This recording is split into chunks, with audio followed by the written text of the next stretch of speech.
당신이 누구신지를 밝히시는 우리 그런 내용입니다. 오늘 우리 본문의 내용을 들어가기 전에 한 가지 좀 본문을 살펴봐야 될 내용이 있는데요. 예수님이 제자들에게 내가 누구인가를 물으시는 그 장소가 유대 땅이 아니라고 하는 것입니다. 자, 장소가 어느 땅이에요? 예수님이 어디로 가셨어요? 가이사랴 빌립보. 여러분 이 단어에 좀 여러분들이 신경을 써야 됩니다. 가이사랴 빌립보는 갈릴리에서 한참 위쪽이에요. 북쪽으로. 엄밀하게는 유대 땅이라고 볼 수가 없어요. 물론 갈릴리가 이제 유대인의 경계선이기 때문에, 그러나 그 위에 있는 동네이기 때문에 거기는 일종의 유대인도 있지만은 거의 이방인들이 살고 있는 그런 땅입니다. 그러니까 예수님께서 왜 그 많은 유대 땅, 그 땅을 다니시면서 그때 한번 주님이 제자들에게 물어볼 수가 있는데 왜 제자들이, 그래서 사람들이 없는 한적한 곳에 가셔서, 그것도 이방 땅에 가셔서, 그것도 소수의 제자들에게만 당신이 누구신지를 이제 처음으로 비로소 당신이 누군지 가르쳐 주십니다. 그 왜 주님께서 그렇게 하셨을까? 좀 이제는 보다 많은 사람들에게, 그리고 유대 땅에서 당신의 누군지를 이렇게 알릴 수가 있는데 왜 이방 땅에 당신을 알렸을까? 우리가 이 문제를 한번 생각을 해봐야 됩니다. 자, 그 이유가 뭘까요? 여러분 생각해요? 왜 그렇게 하셨을까요? 제가 볼 때는 두 가지 정도가 이유가 있다고 생각을 해요. 일단은 오늘 본문의 내용 볼 때는 이제 당신의 처음으로 이제 예수 그리스도이심을 밝히시는 그런 내용입니다. 물론 그 전까지는 이제 뭐 사람들이 많이 추측도 하고 또 사람들이 혹시 메시아가 아닌가 뭐 세련 했지만은 예수님이 친히 당신의 입술을 열어서 내가 메시아임을, 그리스도이심을 밝히신 적이 없습니다. 오늘 비로소 여기에서 밝히시는 거예요. 그런데 왜 이방 땅일까? 사람들이 많지 않는 곳에서. 저는 이것이 우리 하나님의 구원의 방법이라고 생각을 해요. 하나님의 구원의 방법은, 실은 이 구원은 모든 자의 것이 아니라고 하는 거죠.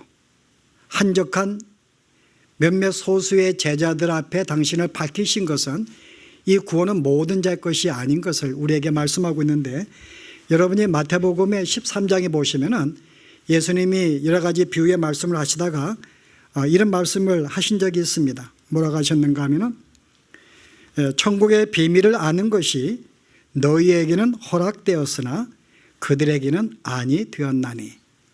그 천국의 비밀은 다른 사람에게는 감춰진 것입니다. 그래서 실제 이 천국의 비밀은 너희에게는 허락된 거예요. 그 천국의 비밀이 허락된 소수의 사람들, 이들만을 불러놓고 천국이 무엇인지, 당신이 누구신지 알려주었다는 거죠. 다른 사람들에게는 이 복음이 그들에게 해당 사항이 없습니다. 그런 점에서 그들에게는 당신이 누구이신지를 알릴 필요가 없는 거예요. 그래서 복음은 실제 개인적인 것입니다. 그 주님은 우리들을 부르실 때 그냥 이렇게 뭐 이렇게 파퓰러 공정에 다 이렇게 대인적으로 불러 모아놓고 야, 나를 믿어라 라고 하시질 않아요. 우리가 어떻게 구원을 받는가 하면은 주님이 개인적으로 찾아가십니다. 그래서 각자의 마음을 건드리시고 그 마음을 들어가셔서 한 사람 한 사람 하나님의 사람으로 불러내시는 거예요. 개인적인 일입니다. 그래서 그를 불러내어서 주님을 믿게 만들고 교회 식구로 하나님께서 만드시는 거죠. 그래서 형성된 것이 교회입니다. 그러니까 여러분들은 실제 하나님께서 각자가 하나님이 찾아가 주셔서 여러분의 마음을 붙잡으시고 영의 세계를 보게 하시고 그 여러분들을 교회를 인도하신 거예요. 이런 점에서 복음은 모든 자의 것이 아닙니다. 모든 들려진 자에게 허락되는 것이 아니에요. 허락된 자들만이. 그래서 오늘 특별히 사람들이 없는 이방 땅에서 한적한 광야에 가서 실제 소수의 제자들에게 말씀하신 의도가 바로 구원이 무엇인지를 이제 그 성격을 설명해 주는 거예요. 모든 자의 것이 아니라는 거죠. 그런 점에서 제자들 너희들만이 바로 이 복음을 받을 자가 있으며 그러므로 내가 누구인지를 그들에게 밝혀주시는 것입니다. 그래서 이제 오늘 이런 주님이 이제 처음으로 이제 당신이 메시아임을 그들에게 밝혀주세요. 근데 하시는 말씀이 그러나 너희들이 기대하는 내가 메시아가 아니라고 이야기를 합니다. 여기 실은 보았더니 예수님이 제자들에게 묻는 시도가 뭔가 하면은 야 사람들이 나를 누구라 하느냐 그래요. 사람들이 그랬더니 제자들이 뭐라 그래요? 어떤 이들은 세례 요한이라고 그러고 어떤 이는 뭐 엘리야라고 그러고 어떤 이는 뭐 선지자 중에 한 명이라 그럽니다라고 이야기합니다. 그랬더니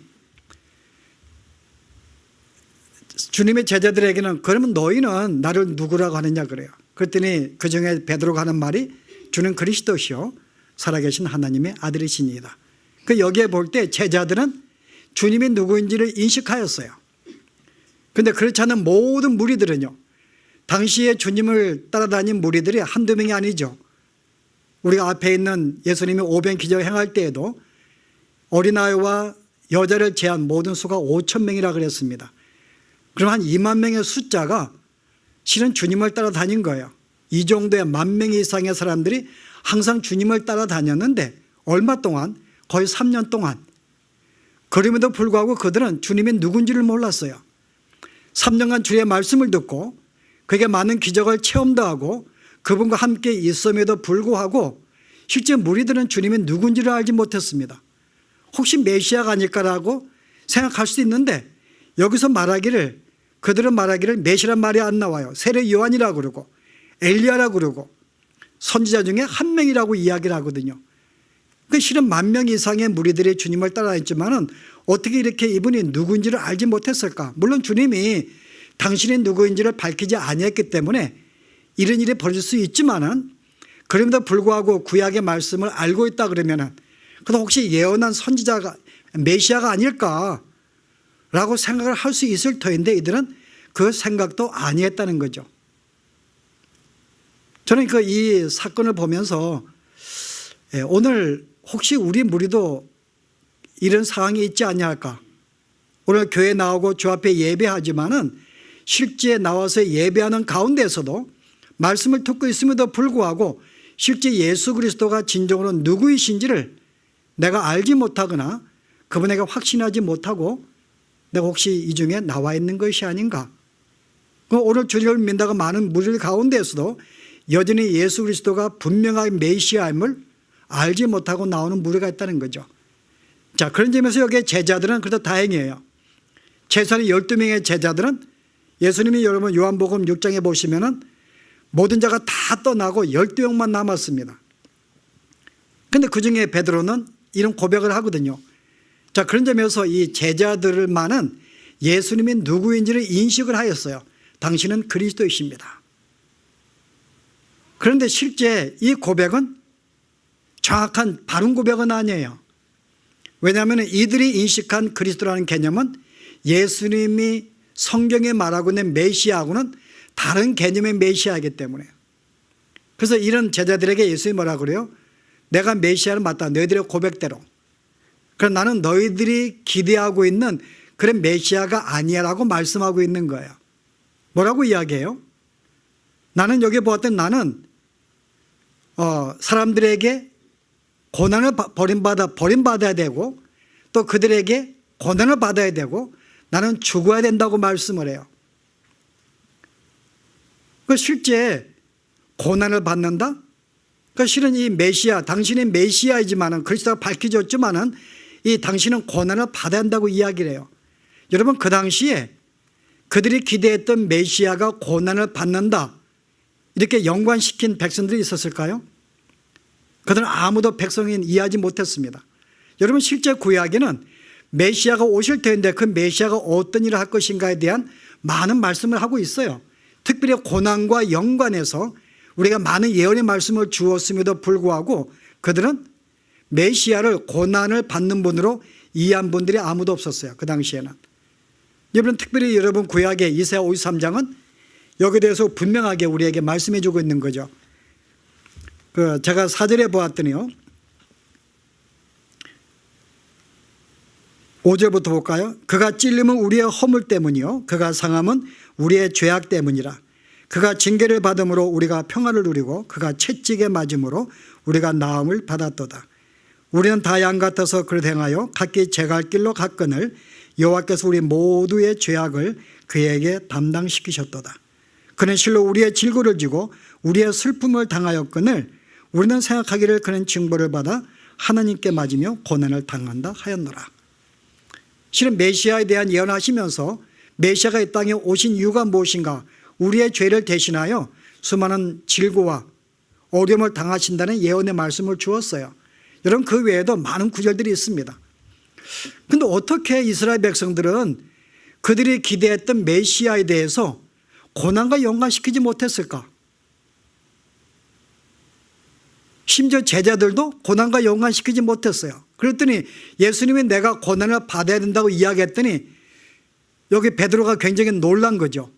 아니, 메시아가 고난을 받다니, 메시아가 오셔서 이 땅의 죄와 불의를 정말 이렇게 막아야 되고 그들을 없애야 되고 어떤 세상을 바로 이 질서를 잡아가려는 이 일에 메시아가 힘이 있어야 되는데 그가 고난을 받고 죽는다면 어떻게 이 세상을 바로 세울 수 있을까? 마땅히 메시아가 그런 힘이 있어야 된다는 거죠. 이런 생각을 가진 사람들이 볼 때는 이 고난의 말씀을 그들은 이해할 수 없었어요. 베드로도 마찬가지입니다. 그래서 베드로가 그 말을 이해하지 못해서 어떻게 해요? 주께서 어떻게 했는가요? 그 말씀을 듣고 항변하여 드러내고 이 말씀을 하시니 베드로가 예수를 붙잡고 항변하매, 이 항변한다는 말은 리뷰크, 꾸짖는다 그 말입니다. 예수님은 야단을 친 거예요. 나무랬다 그 말입니다. 여러분, 이 항변한다는 말은 신약 성경에 몇 군데 나오는데 예수님이 이 귀신들을 내쫓아낼 때 사용했던 단어예요. 꾸짖어, 귀신은 물러가게 만드신 이 단어일 때 사탄들을 꾸짖을 때 쓰신 단어인데 베드로가 이 단어를 쓰고 있는 거예요. 이 단어에서 예수님을 꾸짖고 나무라고 지금 혼내고 있는 것입니다. 무슨 소리입니까? 아니, 고난을 받다니, 당신이 죽는다니, 이게 말이 됩니까? 왜냐하면 베드로도 하나의 유대인이었기 때문에 똑같은 사상이 있었어요. 그 당시에 메시아에 대한 이 개념은 영적인 개념이 아닙니다. 그들이 가지고 있는 것은 육적인 개념이었어요. 그 다윗과 같은 육신을 가진 어떤 메시아, 그런 왕이 이 땅에 와서 이스라엘을 로마에서 해방을 시키고 이 땅에 가장 강성한, 다윗 시대와 같이 강성한 나라로 만들 메시아를 그들은 기대했던 거죠. 그래서 그들이 기대했던 메시아는 힘이 있는, 능력이 있는, 권세가 있는 그런 메시아였습니다. 그런데 이런 메시아를 기대했는데 예수님이 내가 고난을 받고 그들이 거절되고 내가 죽어야 된다고 이야기했더니 여기에 이제 베드로가 당황하기도 하고 놀라고 그 주님께 따지는 거죠. 무슨 소리입니까? 당신이 고난받다니, 고난받고 죽는다면 무슨 일을 할 수가 있겠습니까? 라고 이야기를 하는 거예요. 자, 여러분이 이 정도의 이야기를 할 때요, 예수님께서 실제 이 내용 보시면은 내가 단순히 고난을 받는다라고 이야기한 것은 아닙니다. 나는 고난을 받으러 왔다고 안 했습니다. 뭐라 그래요? 여러분 성경에 보시면은 must해요. 나는 고난을 받아야 되고 거절이 돼야 되고 죽어야 한다는 거죠. 나는 단순히 내가 죽으러 왔다가 아닙니다. 나는 죽는다, 나는 고난받는다가 아니라 고난을 받아야 한다. must, 필연적으로 피할 수 없는 것이라고 이야기를 해요. 나는 이건 피할 수 없는 것이다. 여기에 제자들이 이 말씀을 이해하지 못했죠.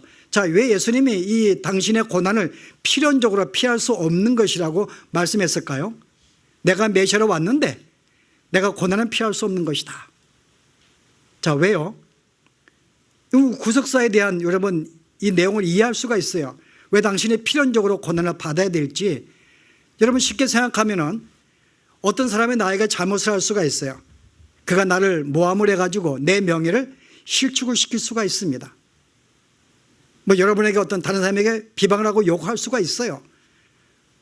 자, 여러분 그런 사람이 있을 때 여러분들이 그를 대할 때 두 가지 방법이 있을 거예요. 자, 첫 번째는 어떻게 여러분? 똑같은 가품을 주는 것입니다. 내가 당한 것만큼 그의 어떤 이 명예도 손상을 시키면 되는 거예요. 사람들에게 그의 잘못을 드러내고 함께 고통을 당하게 만들면 됩니다. 되갚는 거죠. 근데 내가 그걸 통해서 내 분을 푸는 것입니다. 그런 방법이 있어요. 자, 그러면 어떤 일이 벌어져요? 내가 그에게 보복을 하면 내가 어떤 일이 벌어질까요? 보복하는 내 마음이 어때요, 여러분? 보복하는 내 마음이? 여러분, 점점 실제 내 마음이 갈수록 냉혹해지고 내 마음이 차가워집니다. 그리고 실제 내가 그에게 보복을 하고 갚음을 한다 그럴 때는 내가 그 사람과 똑같은 사람이 되는 거예요.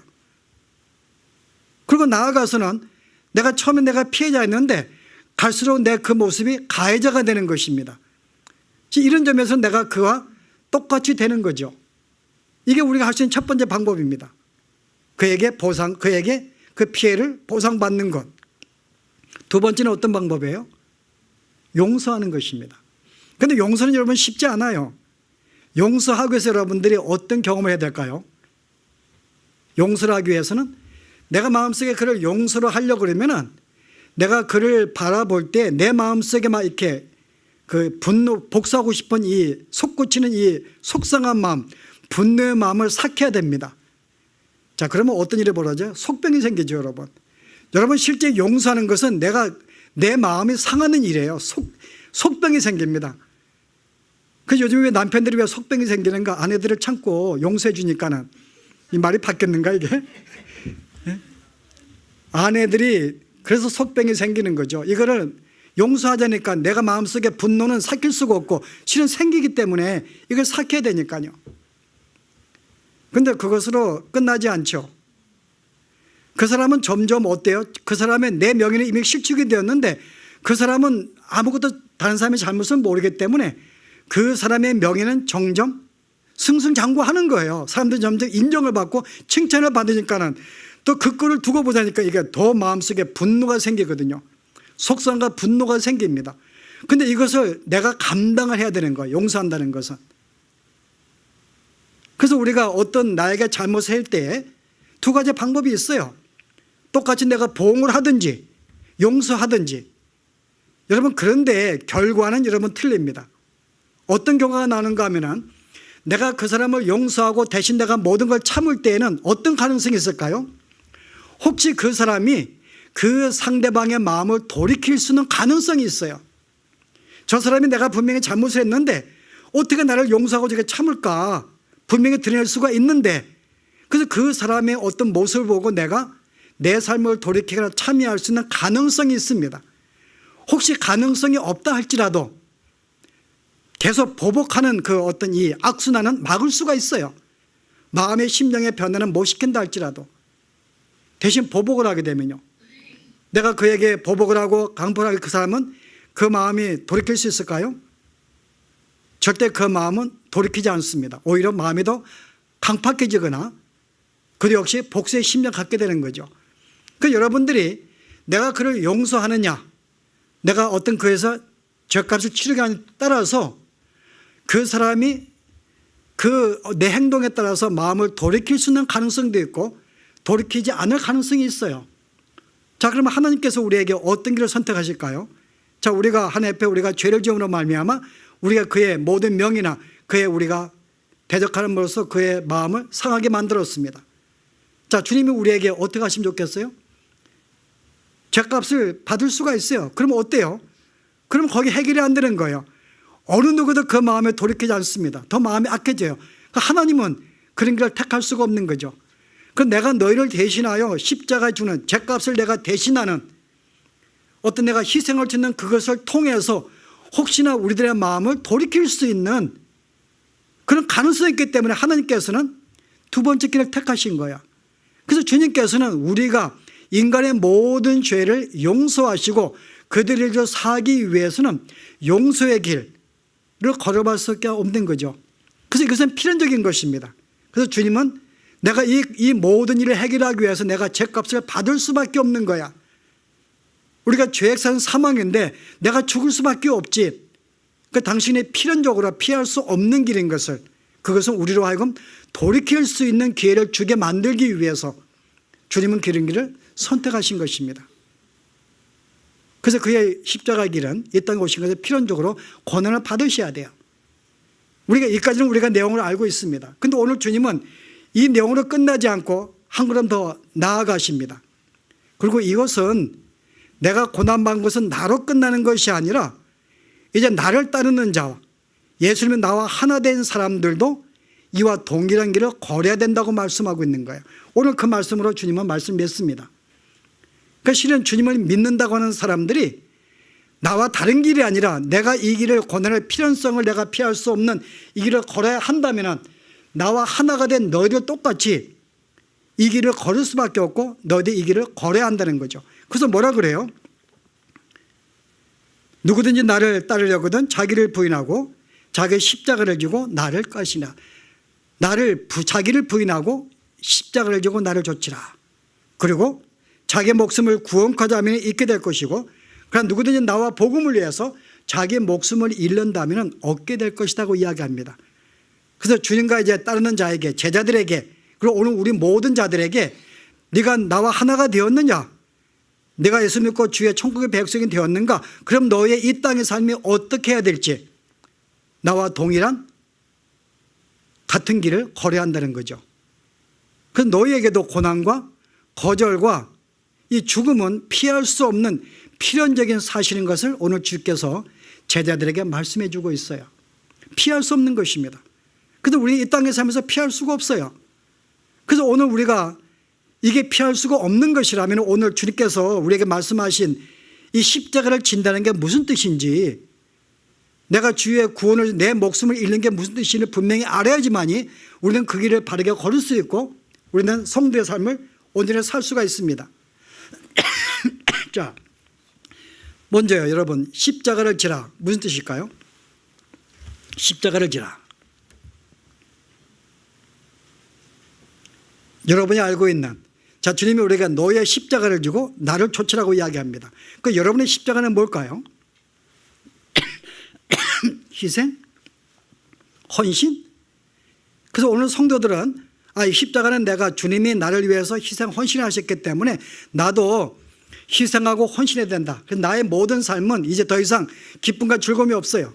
성도를 위해서 세상을 위해서 이웃을 위해서 나는 희생과 헌신을 나는 해야 되는 삶이기 때문에 오늘 우리의 삶은 기쁨보다는 고난과 고통의 삶이 훨씬 많겠죠. 보통 이게 우리의 생각들입니다. 그게 우리의 십자가일까요? 만약에 그렇게 생각한다면 당시 예수님의 제자들은 희생이 없었는가요? 지금 다른 제자들은? 주님을 따르기 위해 당신의 모든 걸 다 버리고 쫓았어요.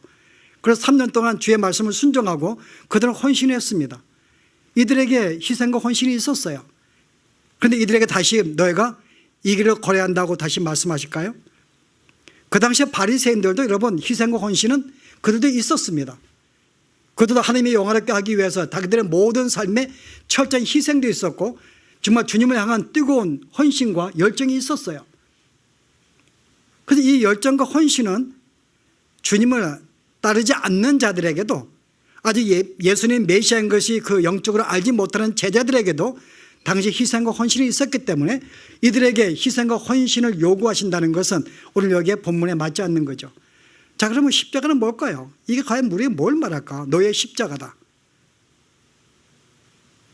주님이 우리를 위해서 십자가를 지고 우리의 죄를 사하셨다면 우리도 형제들을 구원하기 위해서 그들의 생명을 살리기 위해서 기꺼이 내가 죽는 삶에 내어놓는 것. 그럴싸하죠, 그죠? 그런데 이것도 아닌 것 같아요. 왜 그런가 하면은 여러분 실은 주님의 십자가는 우리를 대신한 십자가입니다. 주님은 우리를 대신할 수 있는 중재자이시고 또 그런 자격도 있고 그런 분이세요. 중재할 힘도 있고 자격도 있습니다. 그래서 우리는 대신할 수 있지만 우리는요. 여러분의 형제의 죄를 대신할 수 있어요? 자격이 있는가요? 여러분 실제 우리는 형제의 죄를 중재할 수 없습니다.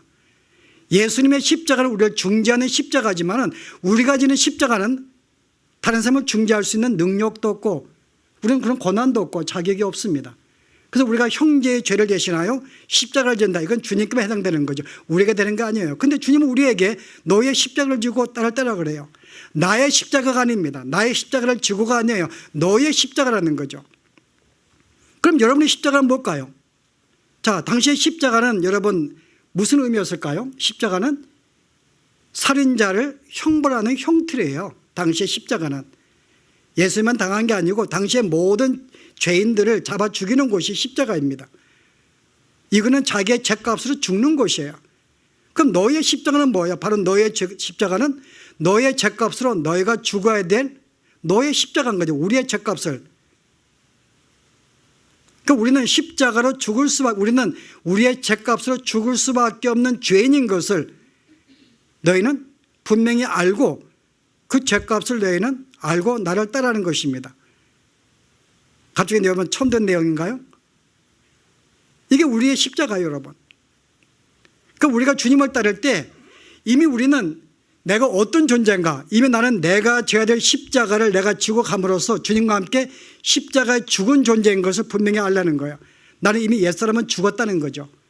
그리고 십자가는 그것으로 끝나지 아니하고 갈라디아에서 바울이 뭐라 그래요? 내가 그리스도와 함께 십자가에 죽었는데 이제는 내가 산 것이 아니요 내 안에 그리스도께서 사신 것이라. 내가 십자가로 말미암아 이제 내 옛사람은 죽었지만은 다시금 그리스도로 말미암아 새로운 사람의 탄생이 되었어요. 내가 바로 그것을 알고 나를 따르는 거예요. 이제는 네가 나를 따르는 것이 옛사람이 아니라는 거죠. 네가 나를 따르는 것은 새 사람, 새롭게 창조된 영혼, 그 마음을 가지고 나를 따르라. 이 말씀이 여기에 주어진 십자가 의미가 훨씬 강합니다. 그러니까 우리가 주님을 따를 때는 내가 주님을 따르는 내가 어떤 존재인지를 분명히 알라는 거죠. 너희는 더 이상 옛사람이 아니라는 거죠. 그 옛사람의 생각과 어떤 옛사람의 어떤 모든 어떤 습관과 그 틀을 완전히 벗어버리고 더 이상 그런 존재가 없기 때문에 이젠 새로운 존재로서 그런 존재인 거 알고 나를 따라 그 말입니다. 여러분 이게 신앙의 시작이에요. 그 신앙이 여러분 예수를 믿는다, 믿음을 생활 시작한다 시작은 분명히 내가 시작점이 내가 무엇인지 알고 따르는 거예요. 더 이상 나라는 존재가 없습니다. 옛사람은 없는 거예요. 그리고 이제는 새로운 사람, 주님이 나에게 창조해진 새로운 사람, 주님을 사모하고 이제 그런 존재인 걸 알고 내가 따르는 거죠. 자, 이게 정리가 되면 그 다음에 문제가 해결됩니다. 그 다음에 두 번째가 뭐예요? 너희가 너의 목숨을 잃으면 내가 구원하게 될 것이다라고 이야기를 합니다. 이 두 번째 문제가 해결되는 거예요. 자, 우리가 이제 목숨이라는 단어를 해도 내가 목숨이 무엇일까요? 네가 나를 위해서 목숨을 잃으면 나와 복음을 위해서 죽는다는 말인가? 라이프? 여기에는 여러분 죽음이라는 단어 라이프를 안 썼습니다. 원문에 이런다는 거 아니에요. 이 번역상의 문제인데 너의 목숨을 잃는다, 얻는다 그 말은 실제의 단어는 다른 뜻을 쓰고 있어요. 원래 의미는 어떤 개인의 정체성, 내가 누구인가 정체성을 의미하기도 하고 때로는 개성을 의미해, 개성. 그런데 오늘 여기에서는 내 목숨을 잃는다 그러면 내가 개성을 버리라 라는 의미는 아니죠. 내가 주님을 따르는데 모든 다 개성이 있는데 각자의 독특한 그들의 말에 개성이 있는데 이것을 버릴 수 있는 건 아닙니다. 그 개성으로 주님을 섬기는 거죠. 그래서 개성을 버리라는 말이 아니겠죠. 그럼 첫 번째 개인의 정체성을 버리라는 거죠. 조금 더 여러분 푼다 이야기하면은 너희가 세상의 것들로 너의 정체성을 얻으려고 하지 말라 이 뜻입니다. 실제 이 말은 내가 나를 따르는 건 뭔가 하면은 첫 번째 조건이 뭔가 하면은 너의 정체성, 너의 자신을 너를 드러내고 나타내기 위해서 세상 것을 얻으려고 하지 마라. 그것을 통해서 내가 정체성을 가지려고 하지 말라 그 뜻이에요. 세상 사람들은 자기의 정체성을 갖고 드러내기 위해서 세상 것들을 얻습니다. 그게 돈이 될 수도 있고 명예가 될 수도 있고 지위가 될 수가 있어요. 그 세상의 거의 모든 사람들은 자기들의 돈을 통하여 내가 어떤 존재인지를 나타냅니다. 그게 자기의 정체성이에요. 어떤 사람이 명예를 가지고 내가 어떤 존재를 그들에게 나타냅니다. 그 자기 지위를 통해서 나타내요. 그래서 오늘 세상의 사람들은 이와 같이 어떤 세상의 것들, 그게 명예든 돈이든 인기든 뭐든 간에 그거를 통해 내가 어떤 존재인지를 드러내고 사는 것이 이 땅의 삶의 사람들이라는 거죠. 그럼 너희들은 아니라는 거예요. 너희들의 존재가, 너희들의 물질이나 너희들의 어떤 건강이나 너희들의 명예나 너희들의 인기, 위치를 통해서 너희가 어떤 존재인지를 드러내지 말라고 하는 뜻입니다. 이게 여러분 오늘 이 본문의 원칙적인 내용이에요. 그런데 우리는 그것을 잃어버리면 내 자신이 사라지고 죽는다고 생각을 해요. 그래서 예수를 믿는 사람들도 계속 그런 것들을 통하여 내가 사는 존재, 어떤 삶의 어떤 의미를 발견하고 그걸 통해 내가 사람들에게 나아가 어떤 존재를 드러내기 원하기 때문에 그래서 우리는 어떤 물질이나 명예나 지위를 놓지 않으려고 그래요. 그거 놓으면은 다 잃어버리기 때문에.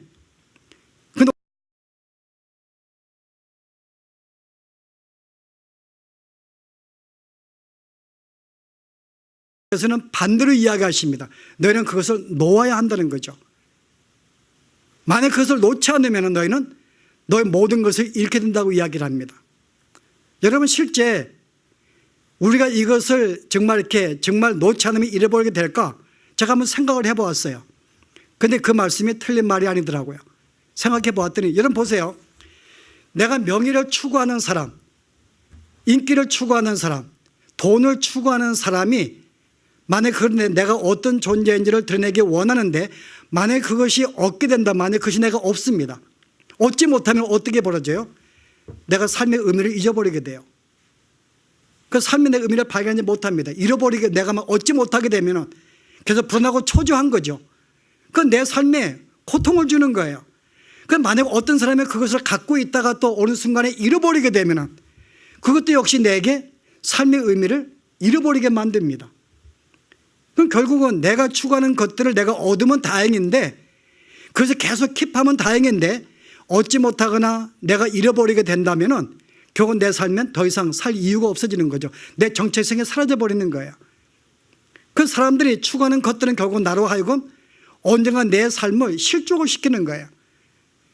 만약에 반대로 내가 추구하는 세상의 것들을 내가 얻다 가정하십시다. 그럼 우리에게 어떤 삶이 주어지는가? 나에게 어떤 교만함도 주게 되더라고요.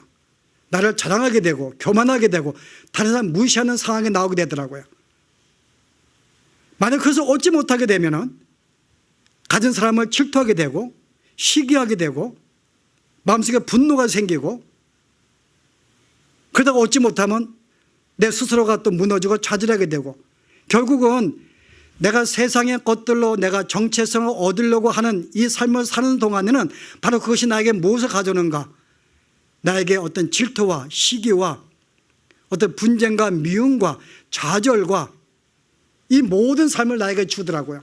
그 주님은 이걸 아시기 때문에 너희들의 정체성을 이것을 가지고 붙잡으면 안 돼. 그것은 너에게 영원한 것이 아니야.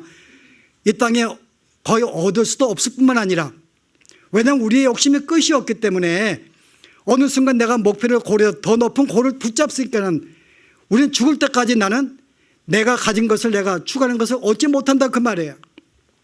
그래서 우리는 그것 때문에 분노하게 되고 좌절하게 되는 그 말입니다. 그래서 너희는 오히려 그것을 내가 붙잡으려 한다면 너희는 잃게 돼. 오히려 너희 삶은 오히려 좌절하게 되고 고통이 있게 될까. 그러나 만약에 그걸 놓게 되면요, 그걸 놓게 되면 오히려 너희는 자유하게 됩니다.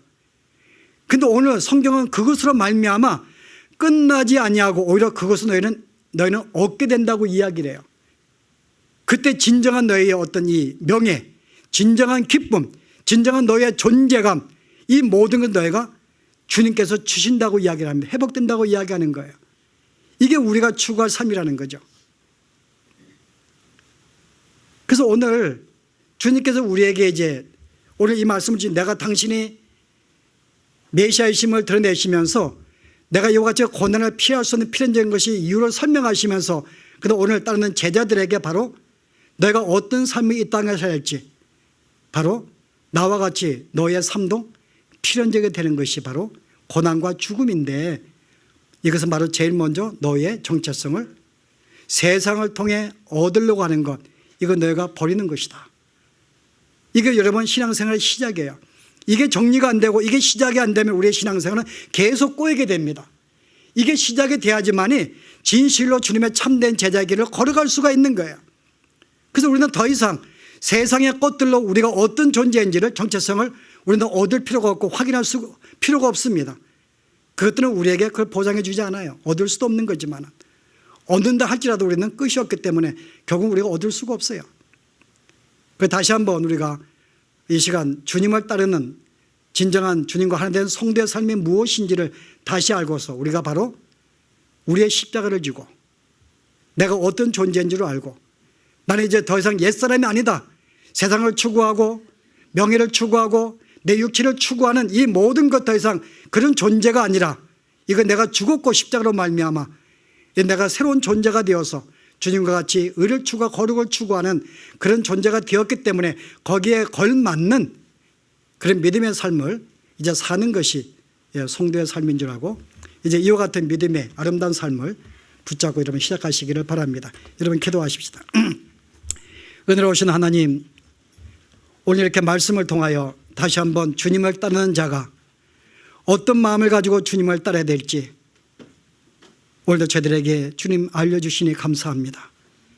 우리는 주님을 지금까지 따른다면서도 내가 죽지 아니하였고 여러 나의 정체성을 드러내기 위해서 세상의 것들을 통해서 재물이나 명예나 인기를 통하여 나를 드러내고 나를 나타내려고 했는데 주님 이것은 바로 하나님의 일이 아니라 사람의 일이라고 주님이 책망하였듯이 바로 내가 지금까지 사람의 일을 붙잡고 생각하며 살아온 것을 주 앞에 고백합니다. 나를 긍휼히 여기시고 내 이제부터 이 모든 생각을 버리게 하시며 내가 주님과 더불어 새로운 존재가 되었사오니 하나님의 거룩한 존재로서 내가 가지는 주의 믿음을 통하여 나의 정체성을 나타내게 하시고 이제는 주님과 같은 그와 같은 아름다운 거룩한 길을 걸어갈 수 있는 저희들의 삶이 되어지도록 저희들을 인도하시고 축복하여 주시옵소서. 예수 이름으로 기도합나이다. 아멘.